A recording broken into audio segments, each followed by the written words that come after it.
Welcome to Chatur Study Centers. Compound interest ஒரு sum பார்க்கலாம். The amount of compound interest on rupees 300 in 3 years at 10% per annum is given by. So amount கொடுத்திருக்காங்க. Amount எவ்வளவு கொடுத்திருக்காங்க? 300 கொடுத்திருக்காங்களா? அப்ப amount கொடுத்திருக்காங்க 300. Okay. அடுத்து என்ன கொடுத்திருக்காங்க? year கொடுத்திருக்காங்க. Number of years கொடுத்திருக்காங்க. எவ்வளவு? 3. rate கொடுத்திருக்காங்க. rate of interest எவ்வளவு? 10%.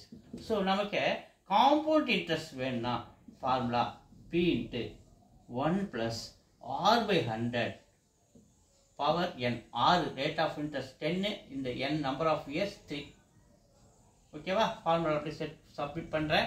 இங்க 300 பிரின்சிபல் எவ்வளவு? 300. so அமௌண்ட் தான் கேக்குறாங்க. இது பிரின்சிபல் அமௌண்ட். ஓகேவா?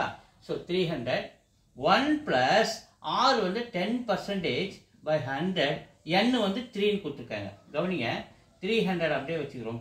இது கிராஸ் மல்டிப்ளை பண்ணுங்க. 100 plus 10 110 by 100 3 பவர் அப்படியே இருக்கும். இந்த ஸ்கொயர் கேன்சல் வச்சா 11 by 10 3 டைம் இருக்கா? அப்ப 300 into 11 by 10 into 11 by 10 into 11 by 10 3 times எழுதுறோம். நல்லா கவனிங்க. இந்த 0 இந்த 0 கேன்சல் ஆகுது. இந்த 0 இந்த 0 கேன்சல் ஆகுது. 0 மட்டும் கே எண்ணிக்கை அப்படியே வச்சுக்கோம்.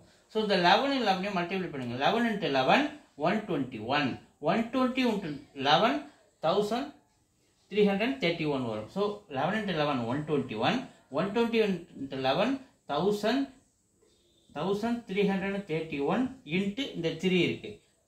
ஸோ 3993 இருக்கா? 3993 என்ன கிடைக்குது? 3993. மேல நியூமரேட்டர் எல்லாத்தையும் மல்டிப்ளை பண்ணும்போது கீழே ஒரு 10 இருக்கு. ஸோ 10 இருக்கும்போது இங்க ஒரு 0 இருக்குன்னா ஒரு டெசிமல் தள்ளி புள்ளி வச்சிடலாம். அப்ப நமக்கு ஆன்சர் என்ன கிடைக்குது? 399 ரூபா 30 பைசா. எங்க இருக்கு? ஏ இருக்குது. ஏ இஸ் தி ஆன்சர். தேங்க்யூ.